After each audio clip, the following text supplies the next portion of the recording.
Buenos días.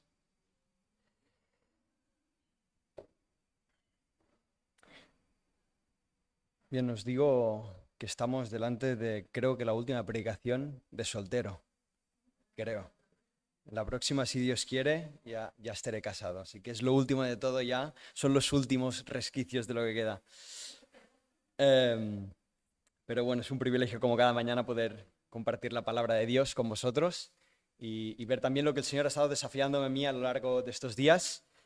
Y como sabéis, tomé la decisión hace ya un año atrás de intentar ir compartiendo sobre lo que el Señor me iba enseñando en mis devocionales.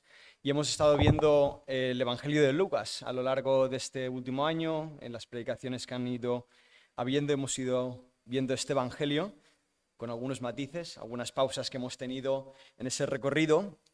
Y hoy vamos seguramente a terminar el Evangelio. Vamos a terminar con Lucas capítulo 23 y vamos a hablar de su sepultura. Es lo que yo o lo que el Señor estaba hablando a mi vida en esta última semana antes de poder compartir con vosotros. Y es lo que también quería transmitiros, ¿no? Como siempre digo, lo que el Señor me ha enseñado previamente a mí, también es mi desafío poderlo transmitir de una forma clara y exponerla para que también la palabra de Dios pueda transformar nuestras vidas. Así que, como decía, estaremos en Lucas, capítulo 23, esta mañana, y vamos a leer versículos del 50 hasta el 56, que, como decía también, pues nos va a estar hablando de la sepultura de Cristo. Así que permitidme, como cada día que predicamos la palabra de Dios, que contextualicemos un poco la historia, en qué momento nos encontramos.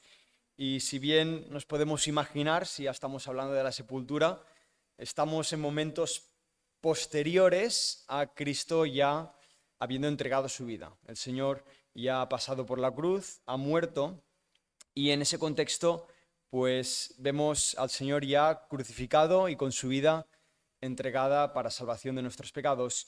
Y es en ese contexto que podemos también encontrarnos algunos detalles, que podemos leerlo en los evangelios, como por ejemplo la ausencia de los discípulos. Sus discípulos que la habían estado siguiendo a lo largo de su vida, en esos instantes, cuando Jesús ya entrega su vida, desaparecen un poco del radar, ya no están por ese lugar, y se quedan las Marías, se quedan tanto María Magdalena como María, la madre de Jacob, también se queda en ese lugar. Y también sabemos, pues, como nos dice la historia, que fue crucificado en el Gólgota. Así que tenemos al Señor crucificado.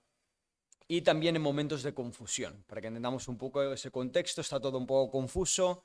Ha habido muchísima gente que ha estado siguiendo a Jesús, ya sea porque entendieran que fuera el Mesías, ya sea porque entendían que era su Salvador, o ya sea porque creían que simplemente era un buen rabino, era un buen maestro. Sea cual fuera la razón, vemos que Jesús siempre ha estado acompañado. Pero como comprenderéis, ahora se crea un lapso de confusión porque la gente no entiende si ese, el cual había dicho que era el Hijo de Dios, aquel que dijo que resucitaría, ahora mismo estaba muerto, qué es lo que pasaba instantes después. Y es en ese contexto que nos encontramos con estos versículos, donde nos va a narrar la historia, como decía, de la sepultura de Jesús, pero quisiera destacar esta mañana la vida de José. José, como dice su apellido, aunque no es su apellido, su procedencia, José de Arimatea, un hombre que aparentemente puede pasar desapercibido porque no se nos narra mucho de su vida a lo largo de los evangelios, no nos habla mucho de qué era su vida previamente ni de cuál fue su vida posteriormente, pero sí que aparece en esta escena muy concreta, en la escena de la sepultura de Jesús. No solo aparece José, también está Nicodemo, el cual no vamos a mencionar, pero también estaba en esa escena. Y también, como decía, se encontraban las Marías. Así que vamos a intentar ver 4 enseñanzas, 4 cosas que podamos aprender de lo que José de Arimatea hizo en la sepultura de Cristo. Así que permitidme deciros un poco quién es José. Hablemos de quién es este personaje del cual solo nos aparece en la sepultura de Jesús. ¿Qué información sabemos de José? Mira, de José sabemos, primeramente, y como ya hemos mencionado, que era de Arimatea. Este era el lugar de procedencia de José. También nos dice el Evangelio de Mateo, lo vamos a estar leyendo en Lucas, pero tanto Mateo como Marcos como Juan también nos van a narrar la misma historia. y en Mateo concretamente nos habla de que era una persona rica, es decir, una persona adinerada, y obviamente si eras adinerado, pues también un poco eso acompañaba tu estatus social, es decir, si tenías dinero no ibas a hacer cosas de pobres o no ibas a ensuciarte las manos con cosas que no eran dignas de gente rica. También sabemos que era miembro del concilio, es decir, del Sanedrín, y el Sanedrín nos acordamos que fue también los encargados de dictaminar sentencia y entregar a Jesús a Pilato para que fuera posteriormente crucificado. Entonces fue el Sanedrín quienes decidieron que Jesús tenía que ser condenado. Obviamente José no participó de esa decisión y esto nos lo dice Lucas mismo, que José no participó de la decisión de matar a Jesús. También sabemos que era un hombre bueno y justo, es decir, un hombre que temía al Señor más allá de su posición en el Sanedrín, más allá de todo el fariseísmo y toda la religiosidad que podíamos tener en aquel momento. Vemos que él era alguien algo distinto, era alguien bueno y justo por encima de todo. Y lo último y no menos importante que sabemos también de su vida es que él era discípulo de Jesús, al igual que como otro personaje que también es Nicodemo, que también estuvo en esta escena. Él era discípulo de Jesús, es decir, él, a pesar de que el Sanedrín rechazaba a Jesús como el Mesías, quizás algunos sí que lo aceptaban como un buen rabino, José de Arimatea era su discípulo, aprendía de él, porque como también dice el texto, él también esperaba el reino de Dios. Entonces, por ese temor y por ese amor, era discípulo de Jesús, pero lo era con miedo, es decir, lo era de escondidas. Nadie sabía que era discípulo, él hasta ese momento, esa era su identidad secreta, a pesar de que él era discípulo de Jesús, lo hacía en secreto para que los demás miembros del Sanedrín, seguramente, o para que incluso su contexto social judío de aquella época no lo criticaran, no lo mataran, no lo abuchearan, no lo echaran de su grupo de amigos, no sea que se enteraran de que era discípulo de aquel que se hacía llamar el Hijo de Dios. Así que contextualizado todo, entendiendo un poco quién es José de Arimatea, entendiendo un poco en qué escena nos encontramos, vayamos al texto, leamos estos versículos y veamos también lo que el Señor nos quiere enseñar esta mañana. Dice así, versículos 50 a 56. Había un varón llamado José de Arimatea, ciudad de Judea, el cual era miembro del concilio, varón bueno y justo. Este, que también esperaba el reino de Dios y no había consentido en el acuerdo ni en el hecho de ellos, ni en los hechos de ellos, fue a Pilato y pidió el cuerpo de Jesús. Y quitándolo, lo envolvió en una sábana y lo puso en el sepulcro abierto en una peña, en el cual aún no se había puesto a nadie. Era día de la preparación y estaba para comenzar el día de reposo. Y las mujeres que habían venido con él desde Galilea siguieron también y vieron el sepulcro y cómo fue puesto su cuerpo. Y vueltas, las mujeres, prepararon especies aromáticas y ungüentos, y descansaron el día de reposo, conforme al mandamiento. Oramos.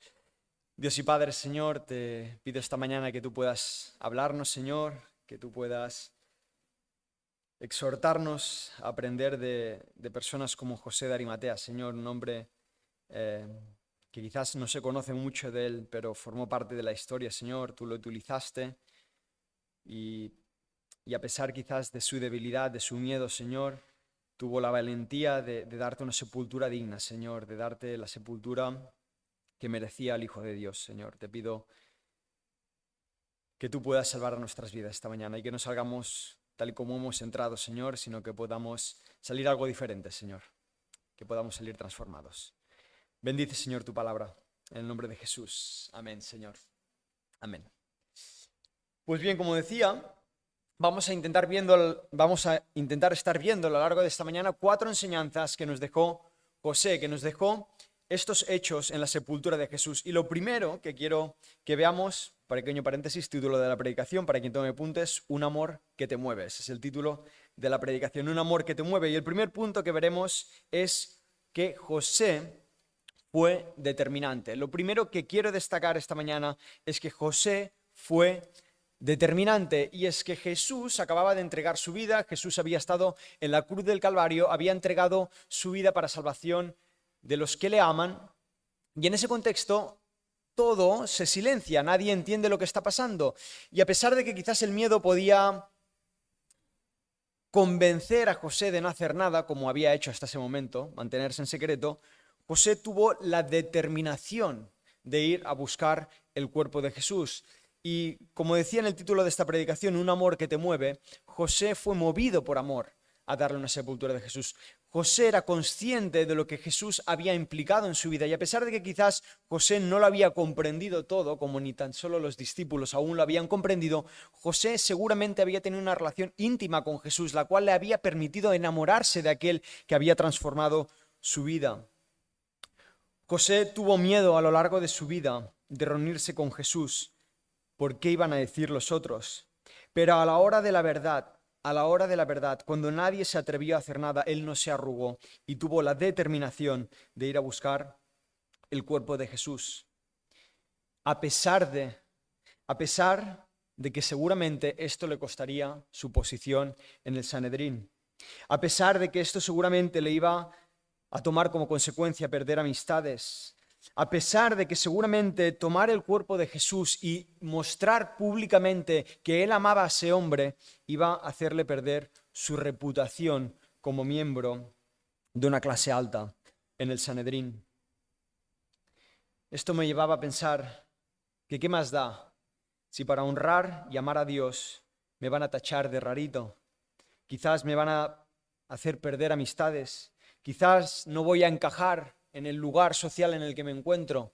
Quizás lo que hago va a estar fuera de lo normal en el mundo en el que vivimos, pero ¿qué más da lo que los demás piensen si es por amor a Cristo? Porque lo que verdaderamente importa, y podemos verlo a través de la vida de José, es que Dios sea honrado en nuestras vidas y no lo que los demás piensen por lo que hagamos y dejemos de hacer por amor a Dios. Ahora, José de Arimatea no solo fue determinante por coger el cuerpo del Señor, sino que no solo tuvo miedo, sino que además se saltó todo proceso religioso. José de Arimatea se saltó toda norma religiosa que envolvía esa situación. Y mira, primero de todo lo que podemos ver es que Josué fue a buscar el cuerpo de Cristo. José le dio absolutamente igual que el Sanedrín hubiera votado a favor de que Cristo mereciera morir. Y este es el primer contexto, es ese primer salto religioso que vemos de José. Me da igual que mis amigos, mis 70 amigos dentro del Sanedrín hayan votado a favor de la muerte de Cristo. Yo no estoy a favor de esto. Me salto el proceso religioso que envolvía esa situación. Pero lo segundo que vemos, y quizás puede pasar desapercibido cuando leemos esta historia, es que José tocó el cadáver de Cristo. Versículo 53. Y quitándolo, está hablando del cadáver, quitándolo a Jesús de la cruz, lo envolvió en una sábana y lo puso en un sepulcro abierto, en una peña, en la cual aún no se había puesto a nadie. Ese verbo, quitándolo, si nos vamos al texto original y vemos la palabra original, significa descolgándolo. José de Arimateo con sus propias manos descolgó el cuerpo de Cristo. No sabemos si solo, no sabemos si quizás con la ayuda de Nicodemo, quien se encontraba en ese lugar, pero José con sus propias manos estaba tocando el cadáver de una persona muerta en aquel momento. Y digo esto porque para los judíos esto era de suma importancia. Un judío no podía tocar un cadáver. Un judío no podía tener contacto con un cadáver, pero José de Arimatea entendió que era más importante darle una sepultura digna al Hijo de Dios antes que toda barrera religiosa que no permitiera tocar el cadáver de aquel que había entregado su vida por él. José demostró que honrar a Dios está por encima de toda religiosidad. Que no pasa nada por romper esquemas sociales si es por amor a Dios. Que lo importante no está tanto en las formas, sino en un corazón que ama a Dios y que está dispuesto a honrarle, aunque socialmente no esté aceptable. Que muchas veces tendré que salir de mi zona de confort, de mi contexto, de mi cultura, para darle un honor digno al Señor, aunque no sea bien visto. Primer punto que hemos visto, José fue determinante. Ahora, lo segundo que vemos y aprendemos es que Josué fue usado. Lo primero, Josué fue determinante, pero lo segundo que vemos es que José fue usado. Y esto forma parte un poco de algo que se entiende como la divina providencia de Dios, es decir, es al Señor utilizando a personas, utilizando el contexto social en el que vivimos para cumplir sus profecías. El Señor puede actuar en el mundo de dos formas distintas. El Señor puede actuar en el mundo a través de milagros sobrenaturales, cosas que no entendemos, que no tenemos explicaciones, pero el Señor las utiliza milagros para obrar en su creación, pero hay una segunda forma que el Señor tiene de obrar en su vida y es a través de algo como lo que se conoce como la divina providencia. Es decir, el Señor utilizando a personas como tú y como yo para escribir la historia. Ahora, Josué fue utilizado por Dios. ¿Por qué sabemos que fue utilizado por Dios? Isaías capítulo 53, versículo 9. Y se dispuso con los impíos su sepultura, mas con los ricos fue su muerte. Contextualizamos. Cuando alguien moría en la cruz, era, como muchos ya sabemos, la forma más denigrante de morir. Era una forma triste, era una forma mala de morir. Ahí morían los ladrones, moría la gente despreciable por la humanidad.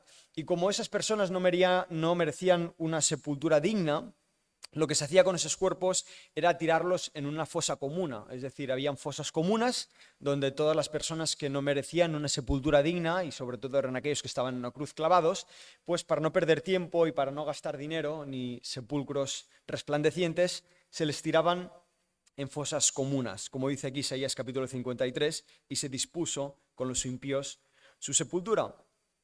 Pero José de Arimatea entra en la historia, un hombre rico que había comprado unos jardines, que había comprado un sepulcro nuevo, vacío, que no había sido utilizado previamente, decidió coger el cuerpo de Jesús y ponerlo en ese lugar. Porque a pesar de que se dispuso con los impíos su sepultura, entre los ricos fue su muerte.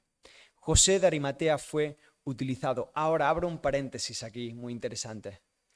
José de Arimatea fue utilizado, pero si José de Arimatea no hubiera tenido fe, no hubiera tenido determinación, no hubiera tenido la disposición de ser usado por Dios en su misericordia, el Señor hubiera utilizado a cualquier otra persona. José de Arimatea no era el fin del mundo, no era la persona. José de Arimatea fue la persona que el Señor le dio el privilegio de poder ser utilizado. Y digo esto porque nadie aquí es imprescindible en la obra de Dios. Yo no soy imprescindible en la obra de Dios. Si yo puedo formar parte de la obra de Dios, es por pura gracia y misericordia del Señor, que Él me está permitiendo formar parte de lo que el Señor hace en este mundo y en esta vida. Yo no soy indispensable en lo que el Señor está haciendo, así que debo ser agradecido de poder formar parte de lo que el Señor está haciendo a mi alrededor. Y si tengo la oportunidad de poder hacer algo, aunque sea pequeñito, para el reino de Dios, gloria a Dios por eso. Pero no sea que me confunda y piense que el Señor me necesitó. El Señor necesitó a José de Arimatea para ser sepultado. No. Si José de Arimatea no hubiera estado Pepito de Hostalric. Pero alguien hubiera estado en ese lugar dándole la sepultura digna a Jesús. El Señor nos va a usar cuando estemos dispuestos a ser usados. Mira, quizás algo curioso de esta historia es que los discípulos que habían seguido a Jesús a lo largo de su vida no fueron usados para su sepultura, porque quizás no estuvieron dispuestos a ser usados, porque quizás estaban confundidos, quizás tenían miedo, quizás no comprendían lo que pasaban, quizás volvieron en sus antiguas vidas como veíamos algunos que se fueron a pescar. No sabemos cuáles eran sus circunstancias, pero la verdad es que ellos no fueron utilizados. José de Arimatea, un desconocido, fue utilizado. El que más miedo tenía, el que más se escondía, el que nadie hubiera dado un duro por él, el que hubieran dicho, no, ¿qué va a hacer si se esconde de Jesús porque tiene miedo de lo que digan de él? Fue utilizado porque en el momento clave, cuando necesitaban ser usado, ahí estuvo José de Arimatea dispuesto a ser usado. Dios usa a quien quiere y como quiere. La pregunta es si yo estoy dispuesto a ser utilizado por Dios. Ahora, estoy dispuesto a ser utilizado por Dios a pesar de que no me vea capacitado, a pesar de que no me vea con posibilidades de ser útil en las manos del Señor. Yo no sé si José de Arimatea pensó 48 horas antes que él iba a ser la persona que iba a dar una sepultura digna a Jesús. No sé si José de Arimatea pensó que 48 horas más tarde de ser la persona miedica que se escondía de reunirse con Jesús, hubiera tenido la valentía de descolgar con sus propias manos al cuerpo de Cristo. No lo sé. Pero sí sé, y esto lo he aprendido en mi corta vida, es que el Señor nos capacita, aunque nosotros no podamos ver cómo nos va a capacitar. Yo no sé lo que el Señor quizás va a querer de mí mañana, pasado o dentro de un año, pero estoy seguro que si el Señor quiere algo de mí en mi vida, el Señor me va a capacitar. Y yo no me tengo que preocupar de cómo el Señor lo va a hacer, me tengo que preocupar de estar dispuesto a ser transformado, a ser enseñado, a ser cambiado por el Señor en el peregrinaje de la vida cristiana. Aunque sea imposible muchas cosas en mi forma de pensar, en las manos del Señor seguro que es posible. Y no porque seamos perfectos, no porque seamos especiales, no porque seamos personas dotadas, superdotadas en algo que hagamos, sino más bien porque estamos dispuestos a ser transformados por el Espíritu Santo. Porque el buen servicio no está en ser el mejor. El buen servicio está en estar dispuesto constantemente a servir al Señor, cueste lo que cueste, requiera lo que requiera. Segundo punto que hemos visto, José fue usado. Tercer punto de este mensaje, José fue proactivo. Primer punto veíamos, José fue determinante. Segundo punto, José fue usado. Tercer punto, José fue proactivo. Mira, José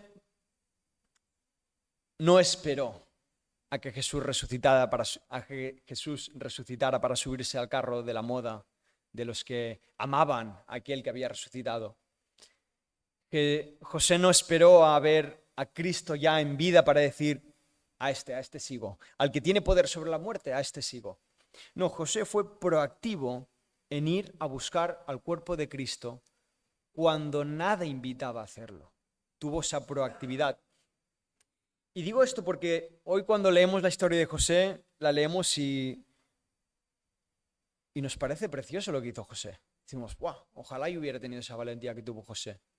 Y aprendemos de José y vemos a José y quizás pensamos, pues tenemos muchas cosas que aprender y lo admiramos y está escrito en la Biblia.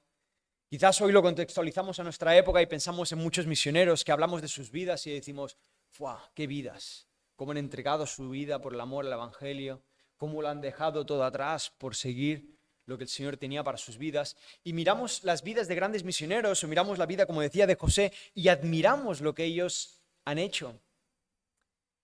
Pero pienso en José y pienso en lo difícil que fue para él tomar la decisión proactiva de hacer lo que hizo en medio del silencio. En medio de cuando los más cercanos ya no estaban cercanos. No en medio del contexto de los 11 discípulos o apóstoles que quedaban pegándole una palmadita a José diciéndole, venga José, te animamos, adelante, estamos detrás tuyo apoyándote. No, José se encontraba solo con Nicodemo y con las mujeres ahí descolgando a Cristo de la cruz. Pero José fue proactivo en medio del silencio. Cuando nada contextualmente hablando lo animaba y lo exhortaba a hacer lo que hizo. Quizás lo más admirable de José está en el amor que tuvo por Jesús en medio del silencio. En amar a Jesús, en amar a Dios, cuando no veo a Dios en medio de un problema. En tener la proactividad de seguir amando y honrando a Dios cuando sigo luchando y no veo a Dios. En seguir amando y honrando a Dios cuando pido ayuda a Dios en oración y no escucho las respuestas a mis oraciones. En ese contexto de silencio es cuando más proactivo necesito ser, como lo fue José. Cuando hay silencio en mi vida es cuando más proactivo necesito ser en buscar a Dios, en amar a Dios, en honrar a Dios, cuando nada invita a hacerlo. Hebreos capítulo 11, versículo 1, lo conocemos todos. Ahora bien, la fe es la garantía de lo que se espera, la certeza de lo que no se ve. Y eso es la fe. La fe no es tanto, que sí lo es, pero no es tanto en amar a Dios y honrar a Dios cuando todo me invita a amar a Dios y honrar a Dios, cuando me encuentro entre cuatro paredes en el templo, donde todo el mundo me invita a ponerme de pie y alabar al Señor. La fe también está en creer, honrar y amar a Dios, cuando mi contexto me invita a todo lo contrario. Cuando mi cultura me invita a todo lo contrario, cuando mis amigos me invitan a todo lo contrario, cuando todo se me invita a no honrar a Dios, entonces es cuando yo más tengo que tener fe, cuando yo más proactivo necesito ser.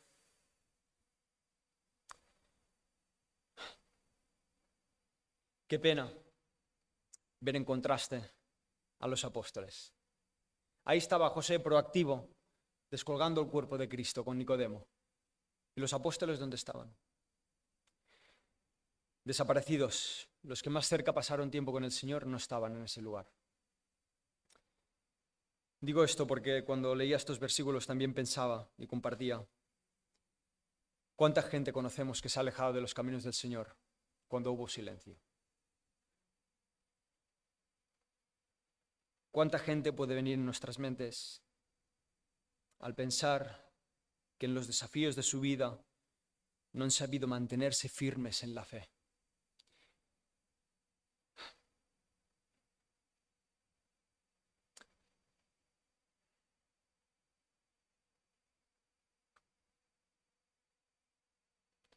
Pienso en ellos y pienso que es importante orar por ellos.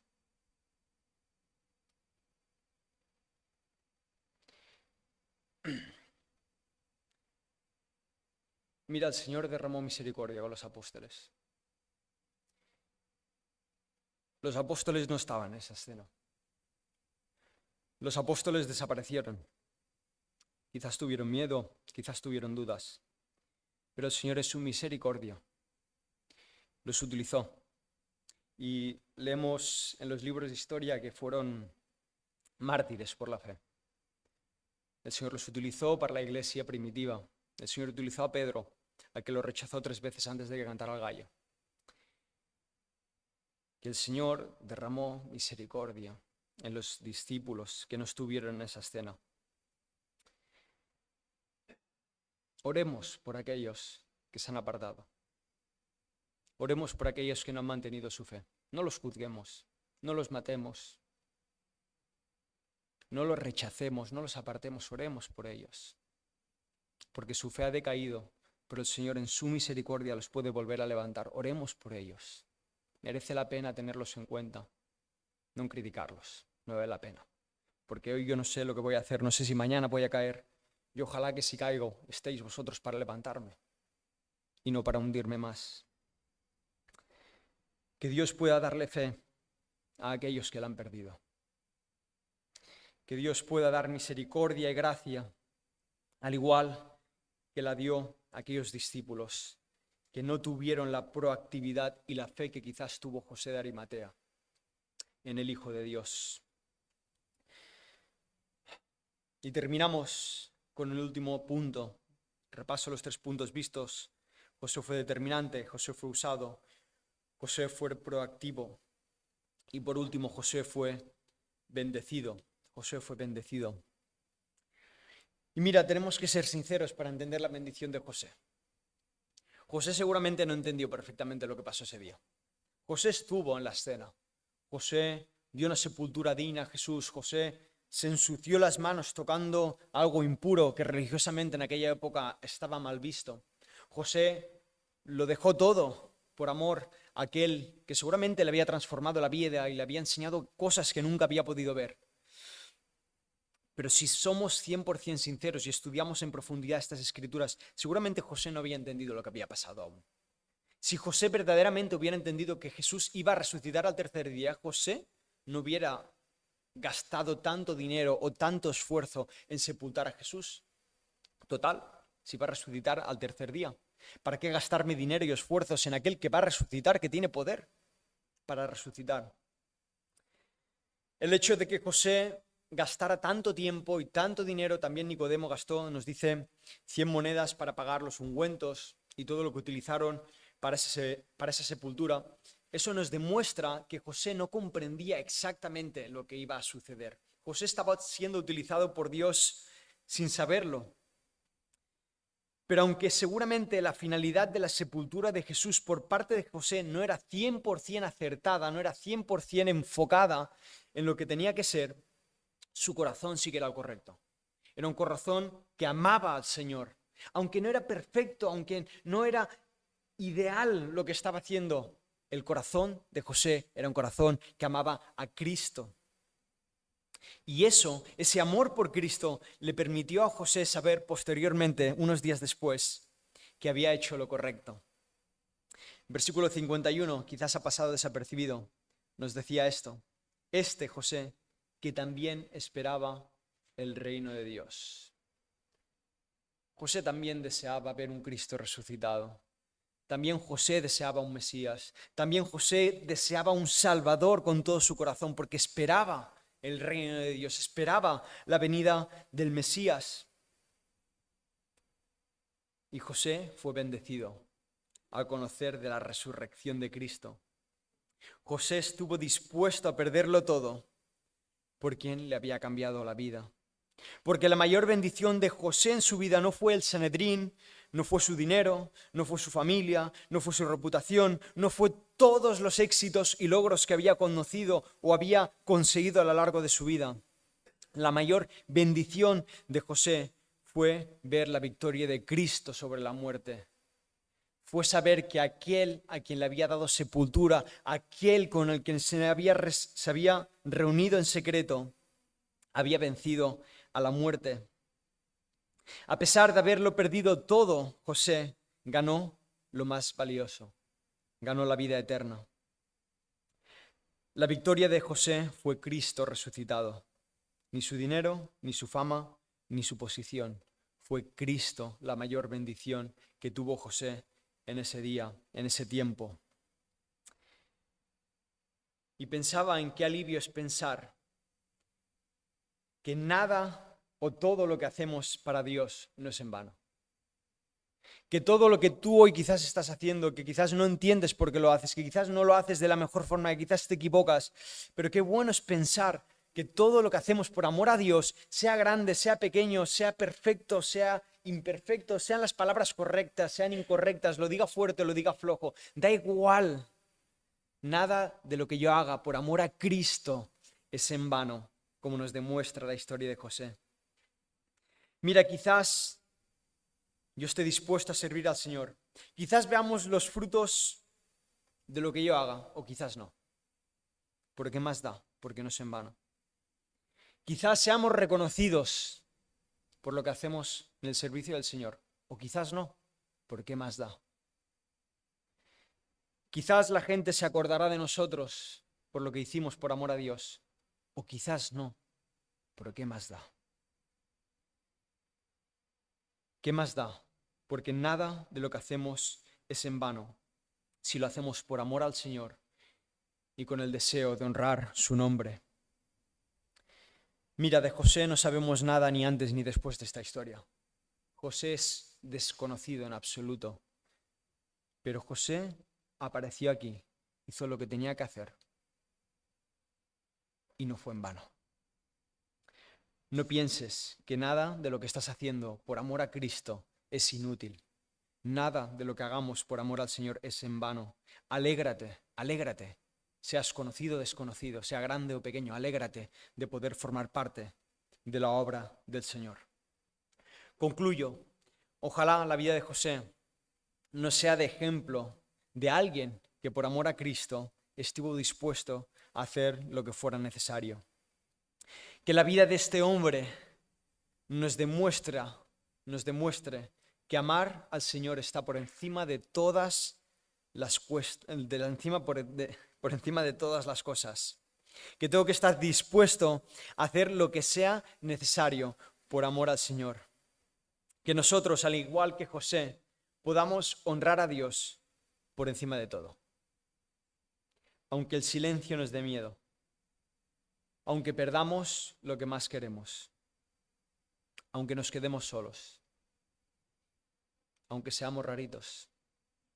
Aunque lo que sea. ¿Qué más da? Porque sea para honrar al Señor que nos ha salvado y ha dado su vida por nosotros. Oramos. Te doy gracias, Señor, por la vida de este hombre, Señor, por José de Arimatea. Un hombre, Señor, que no creo, Señor, que hiciera eso por querer formar parte del Nuevo Testamento, Señor, seguro que no. Pero ahí está, Señor, un hombre que hoy es un ejemplo de alguien que no tuvo miedo a lo que pensarían de él cuando más necesitaba ser proactivo, Señor. Te pido, Señor, que nos des exactamente la misma fe, o incluso mayor, Señor. Una fe que nos mueva, Señor, una fe que nos desafíe y nos anime, Señor, a honrarte cuando nada, absolutamente nada, Señor, nos invita a honrarte, Señor. Cuando no hay nadie a nuestro alrededor dándonos una palmadita, Señor, cuando todo nos anima a hacer todo lo contrario, Señor, en ese momento, Señor, ayúdanos a tener la fe que tuvo José de Arimatea, de hacer lo que era agradable a ti, Señor. Y que podamos hacerlo no porque sí, sino porque te amamos, Señor. Porque tú has transformado nuestras vidas como también transformaste la de José. Ojalá, Señor, traiga fruto en nuestras vidas este mensaje, Señor, y que su vida, Señor, pueda ser de ejemplo para nuestras vidas. Bendice, Señor, tu palabra y trae fruto, Señor, que es necesario. Bendito seas tú, Señor, en nombre de Jesús. Amén, Señor. Amén.